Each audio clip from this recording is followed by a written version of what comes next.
Welcome to our channel. November 1943, Camp Savage, Minnesota. The train carrying 42 Japanese women prisoners arrived in darkness, snow already falling in thick curtains that obscured everything beyond the platform. Ko Tanaka pressed her forehead against the cold window, watching American soldiers move through the snow like shadows. She was 27, a former translator at the Japanese consulate in San Francisco, arrested 2 days after Pearl Harbor, despite being born in California, despite having never set foot in Japan. "They'll starve us," whispered Yuki beside her 19 years old, a Ney girl from Los Angeles, arrested for refusing to sign loyalty oaths.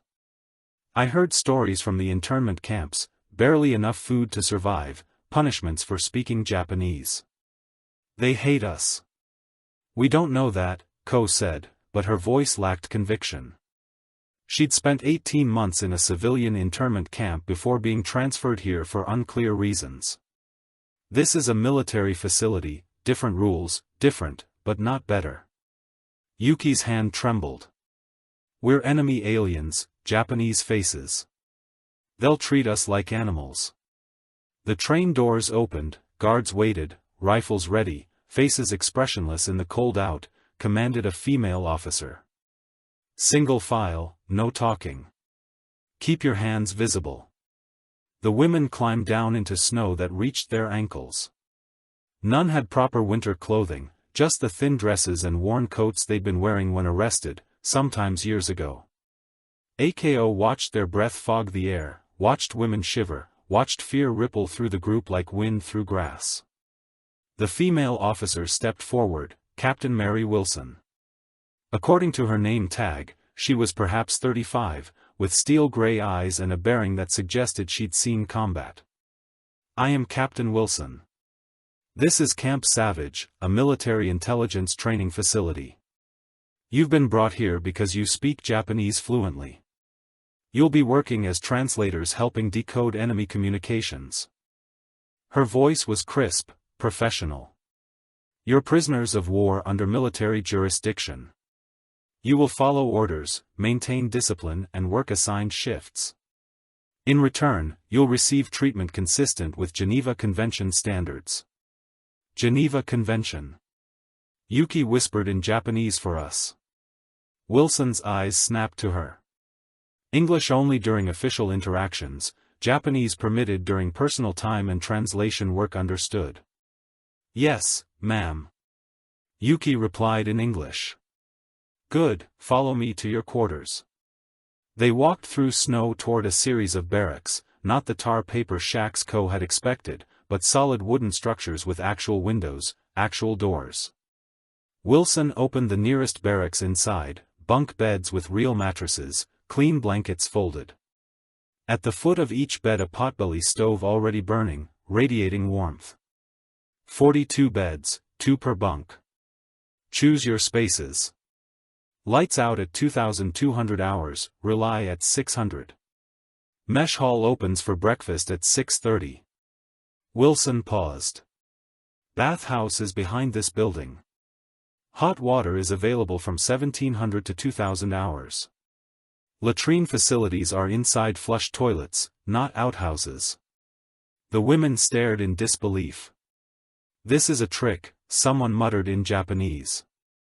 "They'll change it once we're comfortable. Make it worse. Dude, before we discover whether this unexpected treatment was genuine or temporary, tell us where you're watching from. Are you in the USA, Japan, or somewhere else watching this powerful story unfold?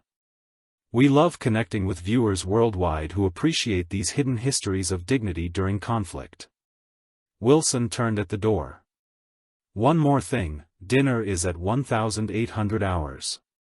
Tonight's meal is pot roast, mashed potatoes, green beans and apple pie. You'll eat in the main message, same food, same portions as American officers and trainees." She let that sink in. Same food, same treatment. That's not a reward. That's your right under military protocol. Dismissed, she left before anyone could respond. The barracks erupted in whispers. Confused, suspicious, afraid to hope. Ko sat on a bunk testing the mattress. It was firm but comfortable, real springs, not straw. Why are they doing this? Yuki sat beside her, voice small. Why treat us like people? I don't know. Ko touched the clean blanket, but I'm not going to assume the worst immediately. Let's see what dinner brings.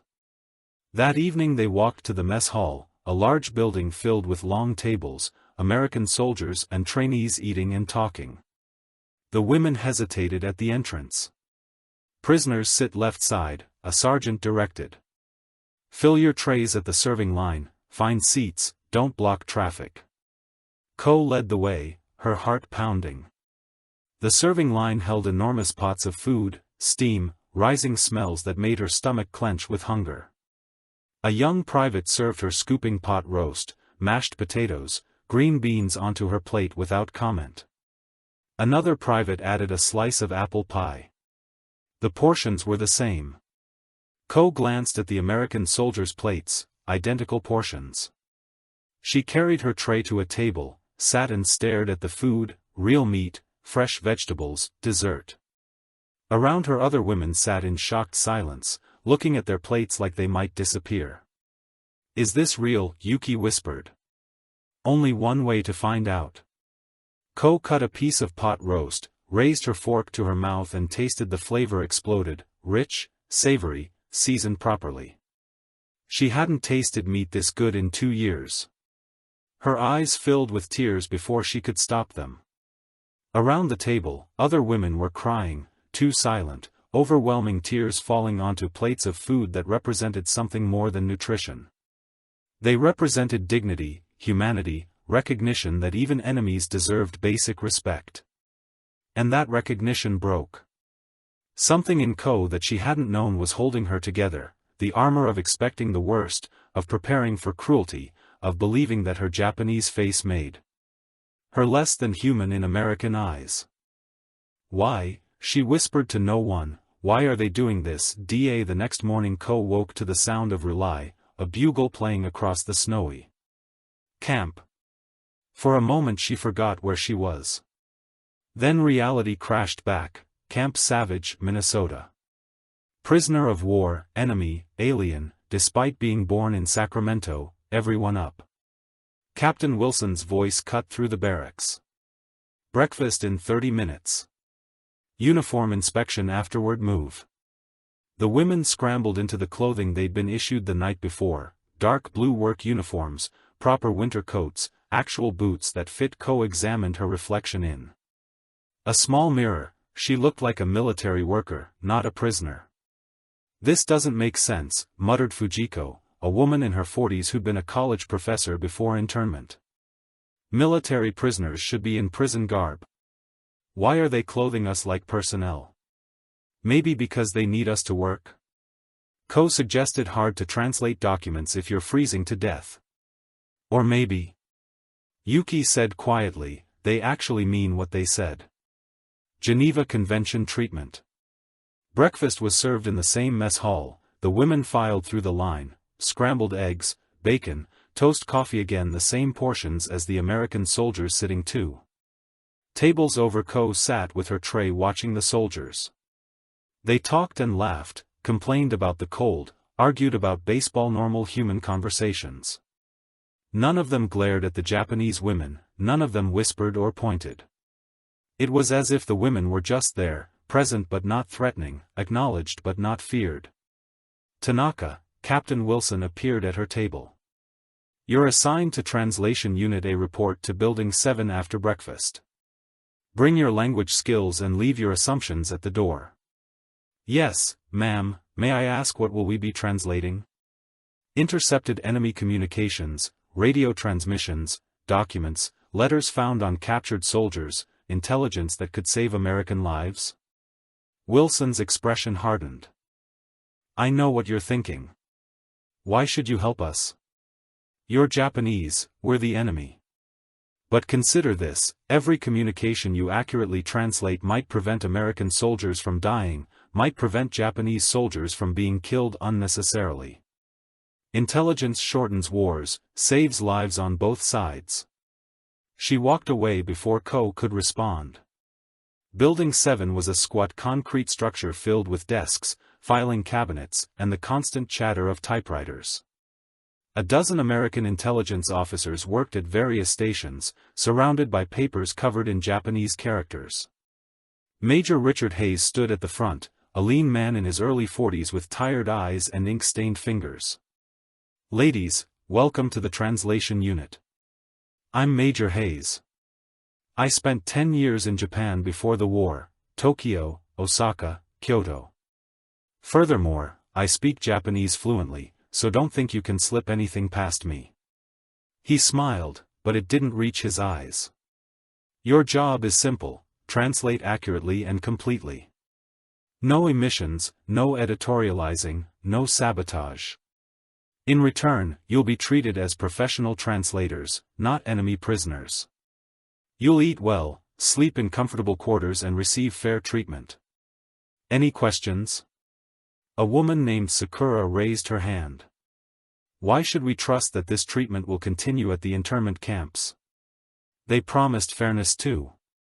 Then they took everything: our homes, our businesses, our dignity." "Fair question?" Hayes nodded. "I can't speak for internment camps run by civilian authorities, but this is a military operation under my direct command. I follow military law which requires proper treatment of prisoners working in intelligence operations. If I violate that, I face court. Marshal, my career, my freedom, my honor all depend on treating you fairly. That's your guarantee." He distributed packets of documents to each woman. "Start with these. Translate word for word, flag anything that seems strategically important. Ask questions if you're unsure of terminology. Dismissed." Ko opened her packet, intercepted letters from Japanese soldiers to their families. She began reading, translating mechanically at first, then with growing emotion. These weren't military communications, they were personal letters, soldiers writing to mothers, to wives, to children, expressing fear, loneliness, longing for home, exactly what American soldiers must be writing. To Private Tanaka. Hayes appeared beside her desk. "You look troubled. These letters. They're so human, personal. It feels wrong to read them, like violating something sacred." "It is wrong. It's also necessary." Hayes's voice softened. "War makes us do things that violate our conscience. But if translating these letters helps intelligence officers understand enemy morale, troop movement, supply issues, if it helps end this war faster, then the violation serves a greater good. That doesn't make it comfortable, just necessary. What if I refuse? Then you'll be returned to internment camps. You'll spend the war in legal limbo, neither free nor useful. Your language skills will be wasted. Your chance to contribute to both American and Japanese survival will be lost." Hayes met her eyes. "I'm not forcing you, I'm offering you a choice, a real choice that's rare in war." Ko looked at the letters in her hands, words written by men who might die tomorrow, who missed their mothers, who were scared and cold and far from home, just like she was. "I'll translate," she said quietly, "but I want to understand something. Why treat us so well? Why the same food, the same conditions as officers? Why not just lock us in cells and force us to work? Because torture and starvation produce unreliable intelligence. People say what their captives want to hear just to stop the pain. But people who are treated fairly, who have reason to believe their work matters, who feel recognized as human beings, they produce accurate translations, better intelligence. They choose to do good work rather than being forced." Hayes smiled slightly. "Plus, it's the right thing to do, even in war, especially in war. How we treat our enemies defines who we are." He walked away, leaving Ko with a stack of letters and a choice she'd never expected to have. She began translating word by word, honestly, completely, not because she was forced, but because Hayes was right. Good intelligence ended wars faster, and ending the war meant going home, meant rebuilding, meant finding out what remained of the life she'd lost. At lunch, they returned to the mesh hall, beef stew, cornbread, apple crisp, again served by the same privates in the same portions, eaten 2 tables away from American soldiers. "I don't understand this," Fujiko said, her voice bewildered. "I was expecting brutality, starvation, rations, maybe beatings, if we didn't work fast enough. Instead, we're eating beef stew and wearing warm clothes and being asked, not forced, to help. It's psychological warfare," suggested Sakura darkly. "They're softening us up, making us grateful. Then they'll demand more. Compromise our principles, make us true collaborators, or," Yuki ventured, "they're just being decent.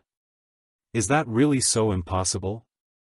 "After everything," Sakura's voice rose after they locked us up without trial, took our homes, labeled us enemy aliens, despite being American citizens. "Yes, decency is impossible. This is manipulation." Ko ate her stew in silence, thinking about the letters she'd translated. About the Japanese soldier who wrote to his daughter promising to bring her a doll when he returned. About the one who told his wife he was sorry, so sorry, for leaving her alone. About Major Hayes saying, "How we treat our enemies defines who we are." Maybe some Americans believe that. Maybe some Americans were trying to be better than hate demanded. Maybe, just maybe, decency wasn't impossible after all. 3 weeks passed in a strange routine, wake at 0600. Breakfast, always substantial, always varied, always the same as officers ate, translation work from 0800 to 700, with a lunch break, dinner at 1800, personal time until lights out. At 2200. The women began to relax, not completely. Trust wasn't that simple, but the armor of constant fear began to crack. They talked more, laughed occasionally, shared stories of homes they'd left, families they'd lost, futures they hoped still existed somewhere beyond barbed wire. Ko found herself looking forward to translation work.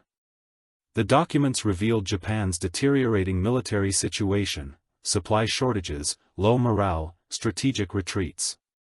Every translation was evidence that the war was moving toward conclusion.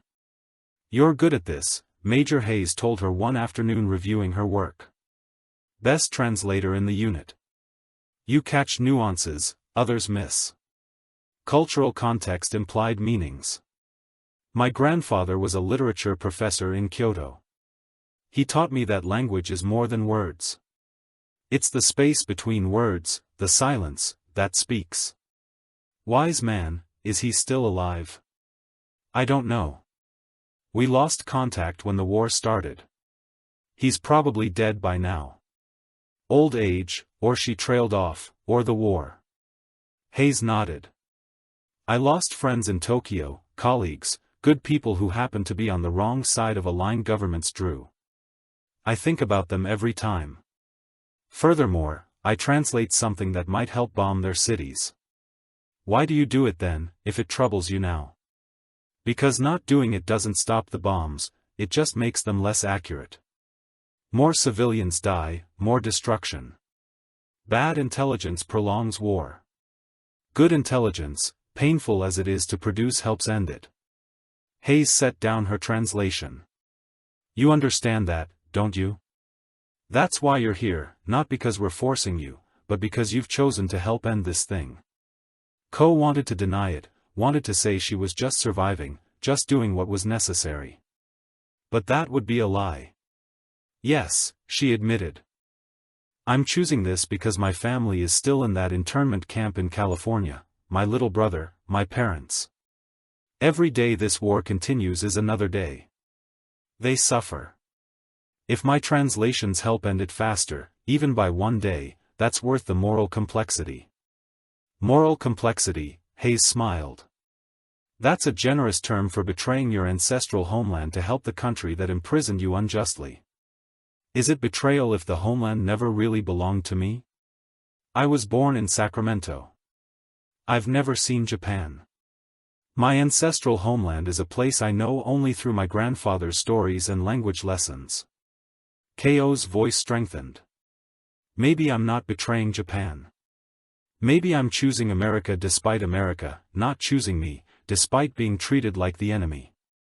Maybe that's patriotism, or maybe it's just survival with better vocabulary, Hayes suggested gently. Either way, I'm grateful you're here. That evening something extraordinary happened. The women were finishing dinner when Captain Wilson made an announcement: tomorrow is Thanksgiving. American military tradition requires special meals for the holiday. You'll be served turkey stuffing, cranberry sauce, pumpkin pie, the full traditional meal, same as officers, same as trainees, same as every American soldier. On this base silence, then Fujiko stood. Captain Wilson, may I ask why? Because it's Thanksgiving? Because you're human beings? Because this is how America is supposed to work. Even during war, especially during war, we maintain our values, including the value that everyone under our authority deserves dignity. But we're enemies. Sakura said, Japanese, the people who bombed Pearl Harbor. You didn't bomb Pearl Harbor, the Imperial Japanese Navy did. Wilson's voice was firm. You're American citizens caught in circumstances beyond your control. You're prisoners, yes, but you're also people working in vital intelligence operations, contributing to ending this war. That contribution deserves recognition, even if we're doing it to save our own families. Ko asked, even if our motivations aren't pure patriotism. Motivations are complicated. Actions are what matter. You show up every day. You translate accurately. Furthermore, you could sabotage, mistranslate, omit crucial information, slow the work. Furthermore, you don't. That's what I judge, not your internal reasons, your external choices. Wilson paused. Tomorrow you'll eat turkey with us. That's an order dismissed. The next day, Thanksgiving 1943, the message was decorated with paper turkeys and hand-drawn banners saying, Give thanks. Long tables were set up with white tablecloths, a luxury Ko hadn't seen in years. American soldiers, officers, trainees and Japanese women prisoners lined up together at the serving stations. Volunteers served turkey stuffing, mashed potatoes, green beans, cranberry sauce, rolls and pie. Generous portions, seconds available. Ko sat with Yuki and Fujiko, her plate overflowing with food that smelled like home, or what she imagined home should smell like. Her family never celebrated Thanksgiving before the war. It had seemed too American, too foreign. Now it felt like an invitation not to abandon Japanese culture but to claim American identity, despite America having rejected her. Should we say grace? Yuki asked. Is that what Americans do? I don't know. Let's just be grateful for food, for warmth. For this moment, Ko raised her water glass to survival. They blinkered glasses and began eating. The turkey was perfectly cooked, moist, flavorful, falling off the bone. The stuffing was savory and rich. The cranberry sauce provided tart contrast. Everything was real, abundant, shared around them. American soldiers did the same, and at that moment the line between prisoner and captor blurred. They were all just people eating Thanksgiving dinner, grateful for food, for warmth, for surviving another year of war. Major Hayes approached their table. How is it delicious? Ko admitted. Better than I expected, my mother's recipe. I wrote to her, asked her to send her Thanksgiving menu. The kitchen staff followed it exactly. Hayes smiled. She'd be pleased to know her cooking is feeding both American soldiers and Japanese translators. She always said, good food transcends politics. Your mother sounds wise. She is also stubborn. When the war started, our neighbors wanted to vandalize the Tanaka family store down the street. My mother stood on their porch with a shotgun and dared anyone to try. Hayes's voice softened. She said the Tanakas were Americans, that being Japanese American didn't make them less American, that protecting them was protecting America. Ko's throat tightened. What happened to them? The Tanaka family interned anyway. Government orders. My mother cried for weeks, but she maintained their store, kept it running. So if they come back, they'll have something to return to. Hayes met Ko's eyes. Not everyone thinks you're the enemy. Remember that some of us know the difference between governments and people. He walked away and Ko stared at her plate, tears blurring her vision. Because this wasn't just dinner. This was an apology, a recognition, a promise that some Americans saw her humanity even when the government didn't. And that promise, wrapped in turkey and stuffing and cranberry sauce, meant more than any words could express. Winter deepened, snow piled higher. The women adapted to Camp Savage's rhythm: work, meals, rest, repeat. The initial suspicion faded, replaced by cautious acceptance. But the question persisted: why? Why this treatment? Why this equality? Go found part of the answer one evening in early December. She was working late, finishing a particularly complex translation, intercepted orders regarding Japanese defensive positions in the Pacific. Major Hayes sat at his desk smoking a cigarette, staring at a photograph. "Your family, Ko?" asked my wife Micro. "She died 3 years ago, cancer." Hayes handed her the photo. She was Japanese, from Tokyo. "We met when I was stationed there before the war, married against both our families' wishes. They said we were betraying our countries. Turned out we were just two people who loved each other." The woman in the photo was beautiful, elegant, in a kimono, smiling at the camera with unmistakable warmth. "I'm sorry for your loss, me too." Every day, Hayes took back the photo, tucked it carefully into his wallet. "When Pearl Harbor happened, I was stationed in D.C. working intelligence. They asked me to head up translation units. I said yes on one condition: any Japanese American translators under my command would be treated as professional personnel, not enemy prisoners. Full Geneva Convention protections, equal treatment, no exceptions." "Why, you could have demanded revenge. Your wife was Japanese." "Exactly. My wife was Japanese, which means I really know that Japanese people are just people, capable of love, kindness, honor, capable of the same humanity as anyone else." Hayes's voice was raw. "Michigan would be ashamed of me if I used her death as excuse to hate. She'd want me to honor her memory by treating Japanese people, especially Japanese Americans, with the dignity she deserved and often didn't receive. She didn't receive dignity. Furthermore, she was Japanese. In America during rising tensions, people called her names, refused to serve her in restaurants, threatened her." Hayes's hands clenched. "I couldn't protect her from racism. But I can protect you. I can make damn sure that under my command, Japanese translators eat the same food, sleep in the same comfort, receive the same respect as everyone else. That's my promise to Mike. That's my resistance against hatred." Ko felt tears burning. "She'd be proud of you." "I hope so. Some days I wonder if I'm doing enough. Other days I wonder if I'm betraying America by treating enemy aliens so well.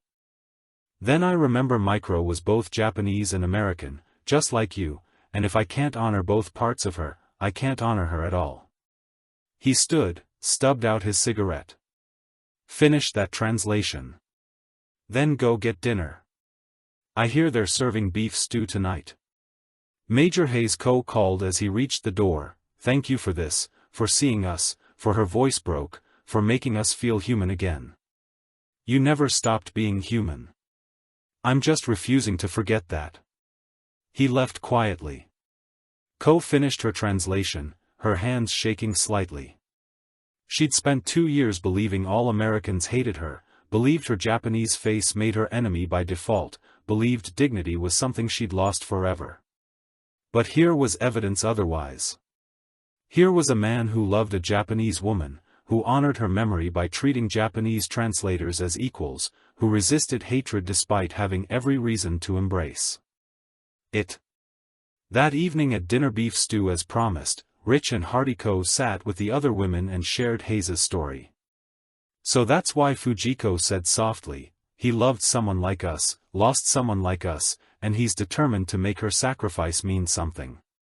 It's not just him, Yuki added. Captain Wilson mentioned her brother died at Pearl Harbor. Yet she treats us fairly, without cruelty, without revenge. Why? As if summoned by her name, Wilson appeared at their table. May I sit? They nodded, shocked. Officers didn't sit with prisoners. Wilson sat her dinner tray identical to theirs. I overheard your question, Private Yuki. Why do I treat you fairly when my brother died at Pearl Harbor? Yes, ma'am, if you don't mind answering, I don't mind. My brother, Lieutenant James Wilson, was killed on the USS Arizona. 23 years old. His last letter home said something I'll never forget. Wilson pulled a worn envelope from her pocket. He wrote, if I die in this war, don't let it make you hard, don't let it make you hate Japanese people. They're not our enemy. Their military is, their government is, but the people, they're just people. Promise me you'll remember that, Mary. Promise me you'll treat Japanese prisoners, if you ever encounter them, with the same dignity you'd want our soldiers to receive if captured. Wilson's voice was thick with emotion. So when I was assigned to oversee Japanese translators, I remembered James.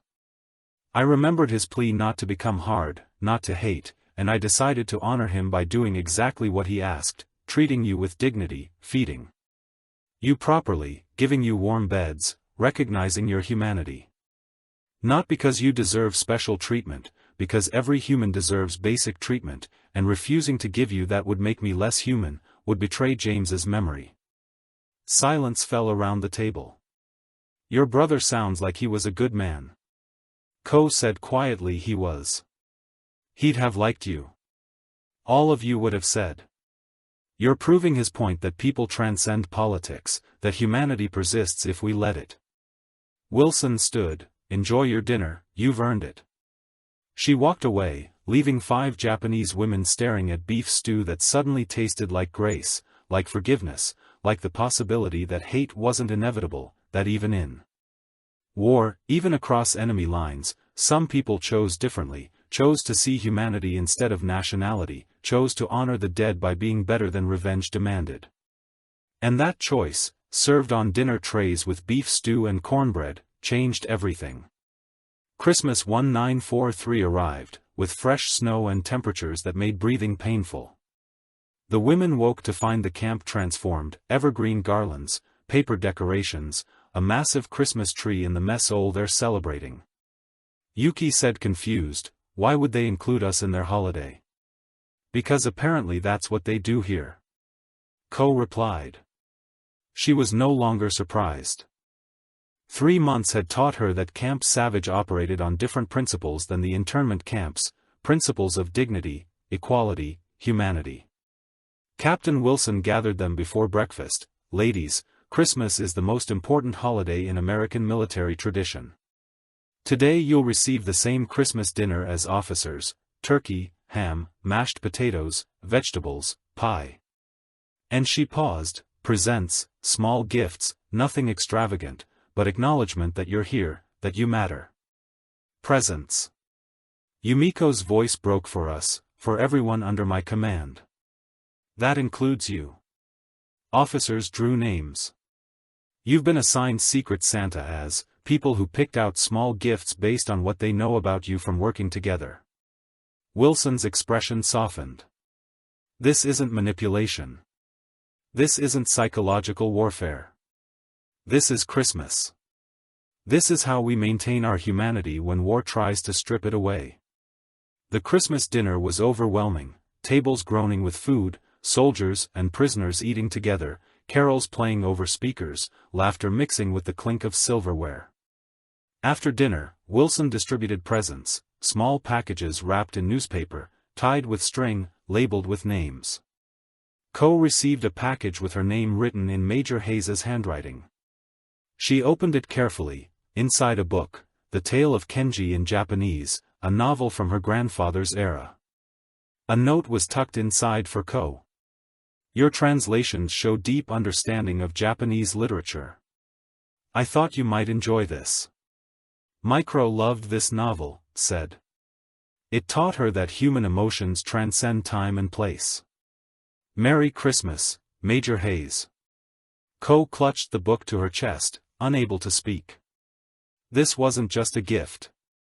This was recognition of her culture, her language, her identity as someone who existed in both worlds, Japanese and American, and deserved acknowledgement of both around her other women.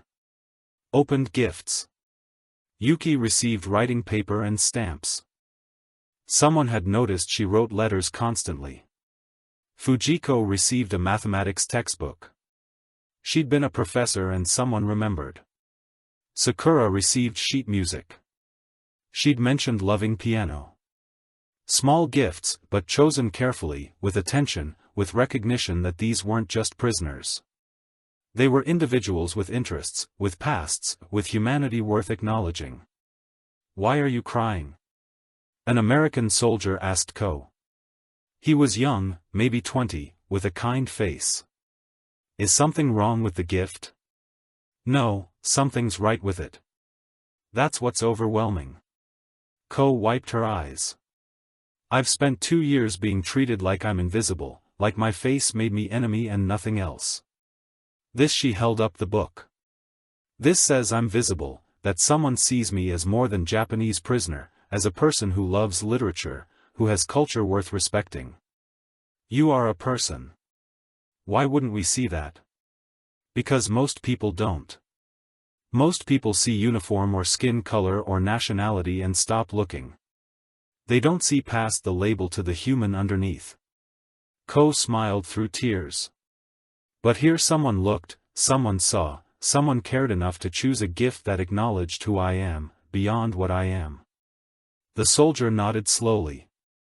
My name's Private Danny Cooper. I work in communications.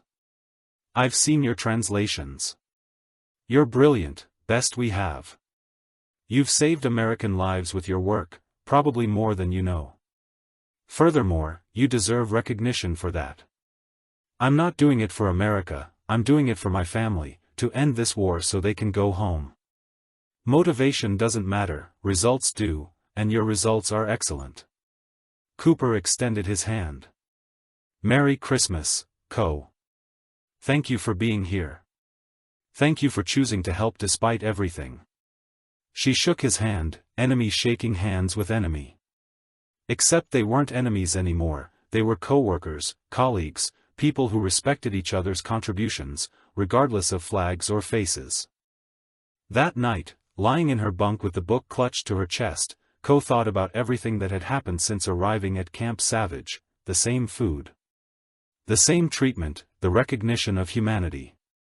And she realized something profound, this wasn't special treatment, this was just basic human dignity.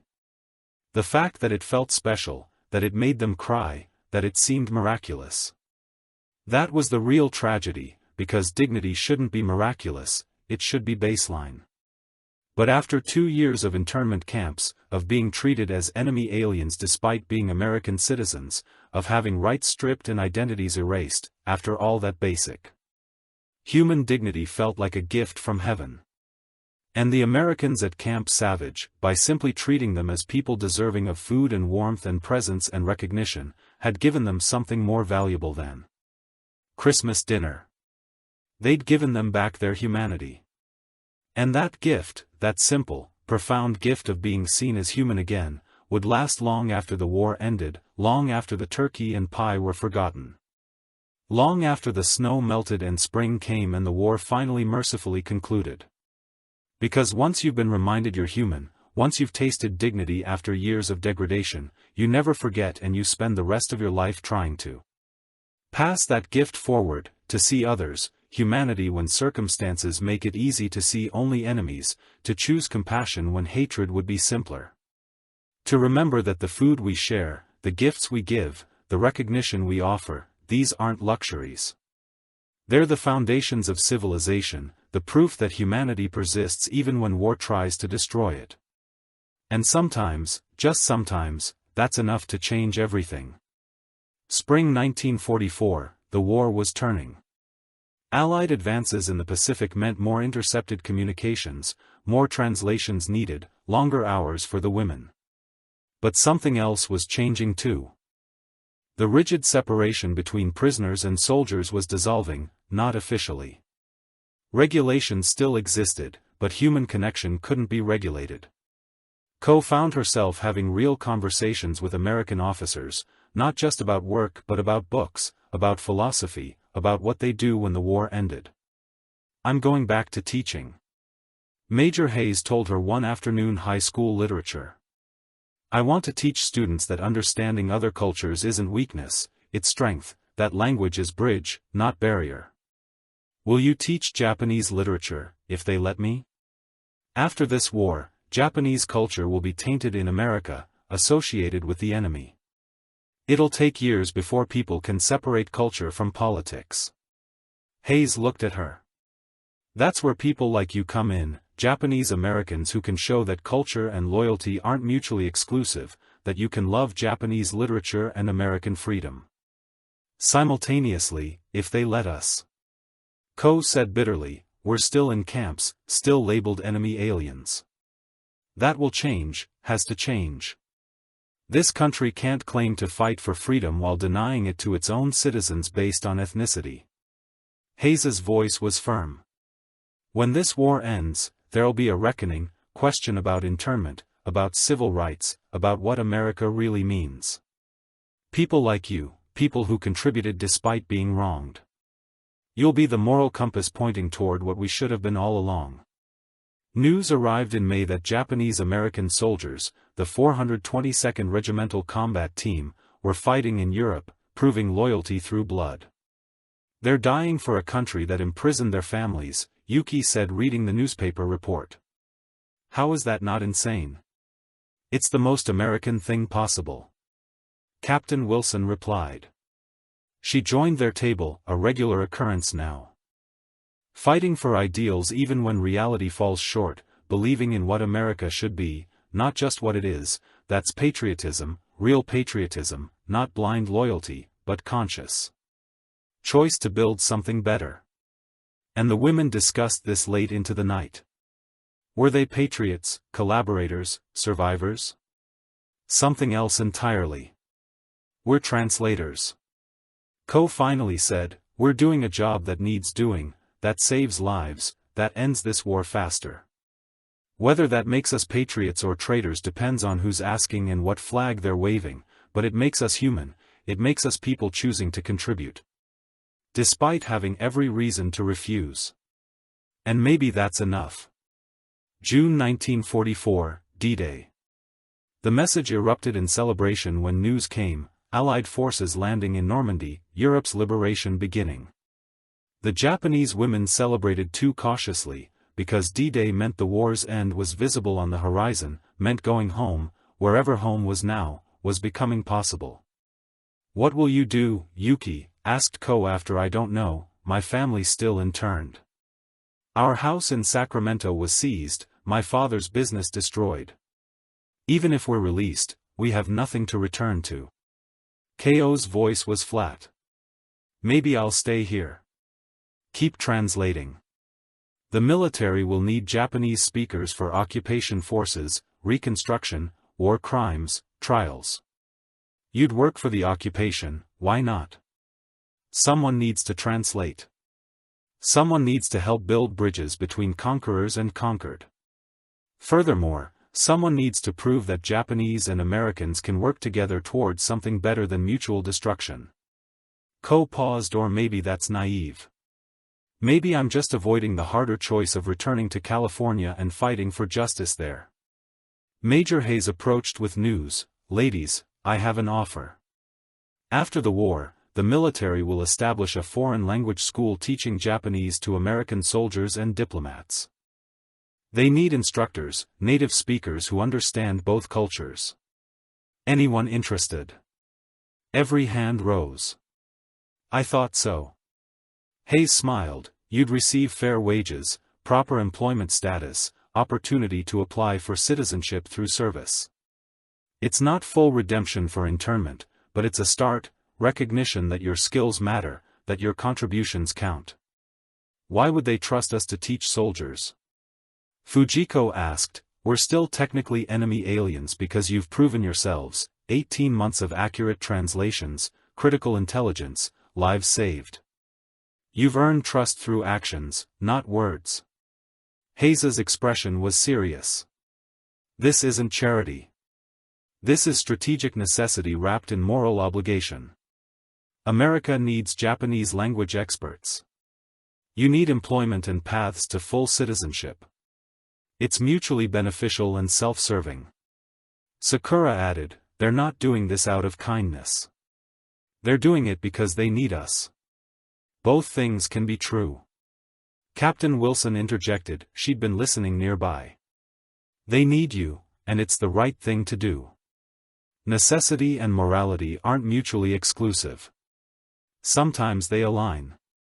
When they do, you take the opportunity and build something lasting from it. The women spent days discussing the offer, the chance to stay, to teach, to build careers from skills they developed under imprisonment. It feels like accepting crumbs from the table, Yuki said, like being grateful for opportunities we should have had all along, without needing to prove our loyalty through wartime service. True Co agreed. But crumbs are better than starvation, and sometimes you have to accept what's offered while fighting for what should be. We can teach at the language school and advocate for reparations, for justice, for systemic change. They're not mutually exclusive. By month's end, all 42 women had accepted positions at the Future Defense Language Institute. They would become the foundation of America's Japanese language program, the bridge between former enemies, the proof that reconciliation was possible. All because someone chose to feed them the same food as officers. All because someone chose to see their humanity. All because dignity, once extended, couldn't be taken back. August 1945, the atomic bombs fell. Hiroshima, then Nagasaki. The radio broadcasts described destruction beyond comprehension. The Japanese women sat in stunned silence. Their ancestral homeland, even those who'd never visited, was devastated. Civilians incinerated, cities erased. How do we translate this? Co asked Major Hayes, her hands shaking over the official reports. How do we put words to this magnitude of death? You translate it accurately? Honestly, without editorial, that's all anyone can do. Hayes's face was haggard. This is the cost of war, taken to its logical conclusion.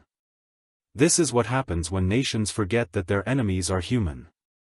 Japan surrendered days later, the war was over. The message should have erupted in celebration. Instead, there was quiet relief mixed with profound grief.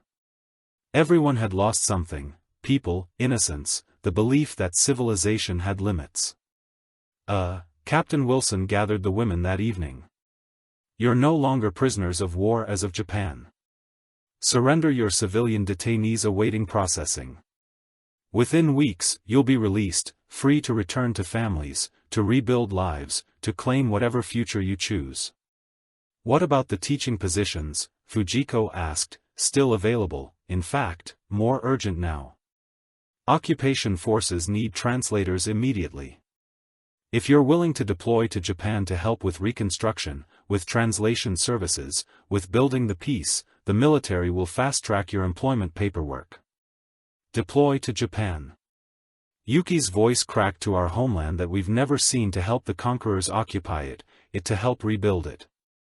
Wilson corrected, to ensure that occupation forces treat Japanese civilians with dignity, to bridge cultural gaps, to prevent the same hatred that started this war from poisoning the peace. She paused. I know what I'm asking. I know it's complicated, but who better to build bridges than people who exist in both worlds, who understand both languages, both cultures, both perspectives? The women discussed it through the night. The moral complexity was overwhelming, but so was the opportunity.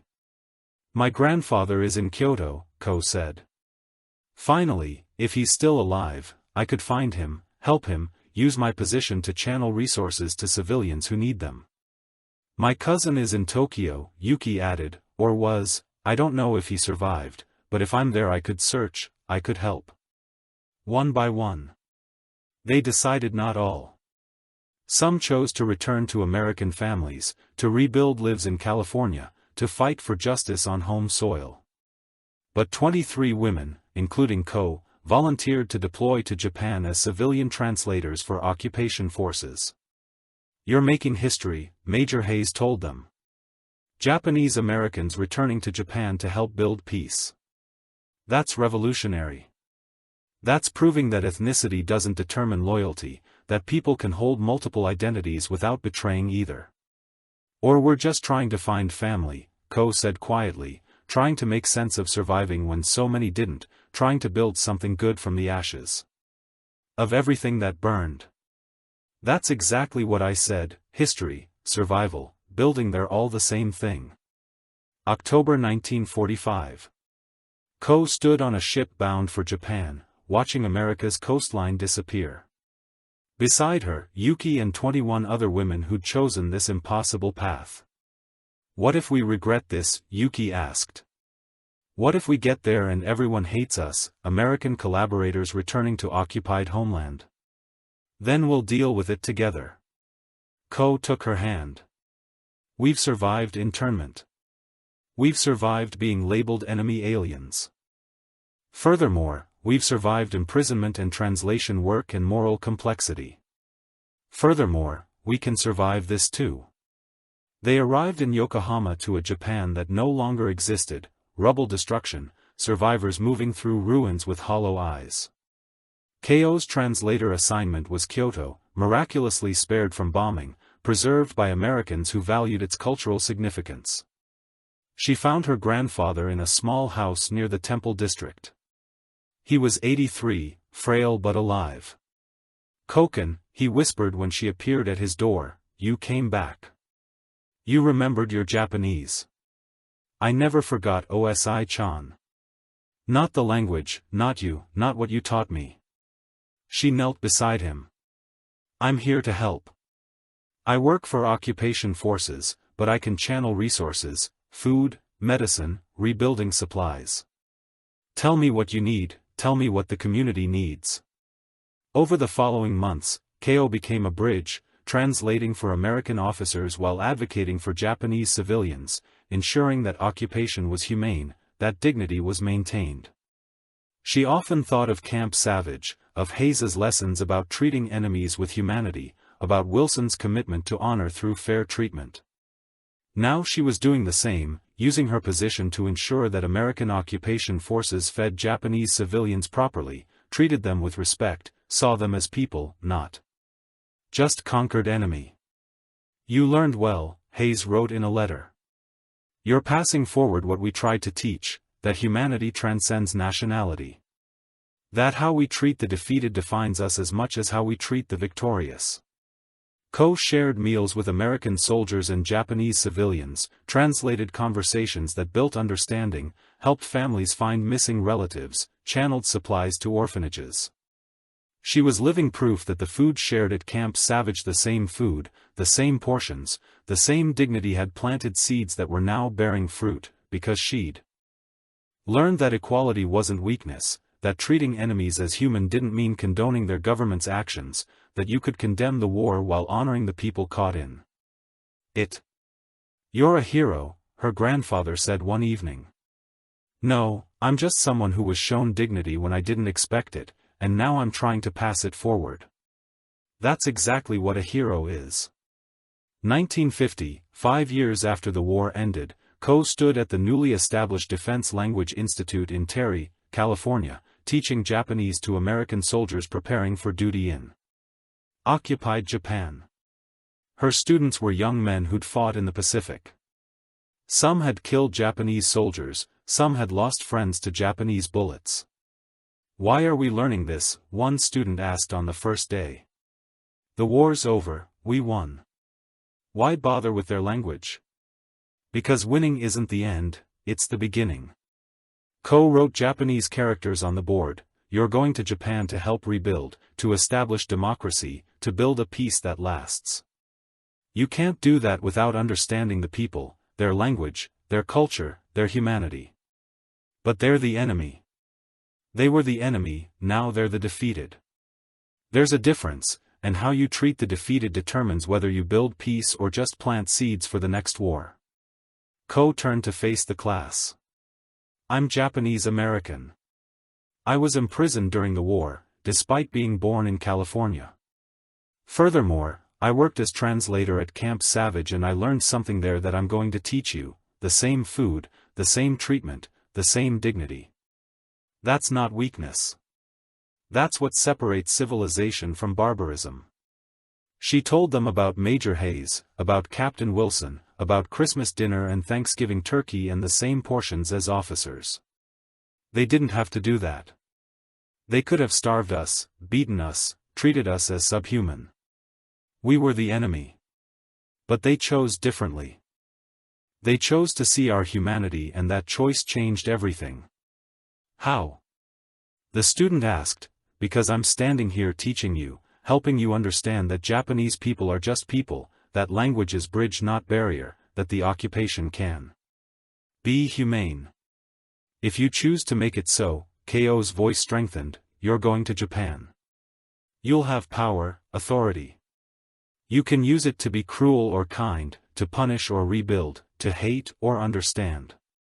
I'm teaching you language, yes, but I'm really teaching you what Major Hayes taught me. How we treat our enemies defines who we are. The semester progressed, students learned grammar, vocabulary, cultural context, but more than that, they learned empathy by graduation. They weren't just soldiers with language skills. They were young men who understood that the Japanese civilians they'd encounter were mothers and grandfathers and children, people who'd lost just as much in the war, people deserving of dignity. You changed my mind.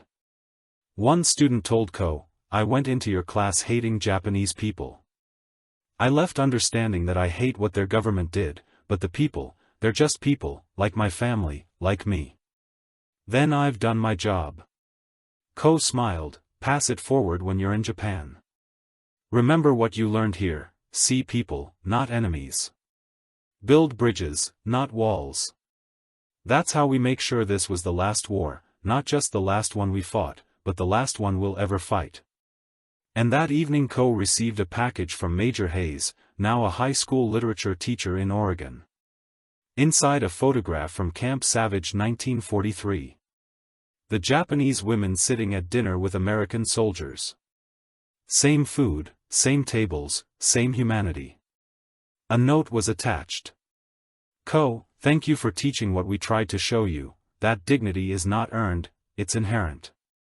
That treating everyone as human is not weakness, it's the foundation of lasting peace. Mike would be proud of you, I'm proud of you.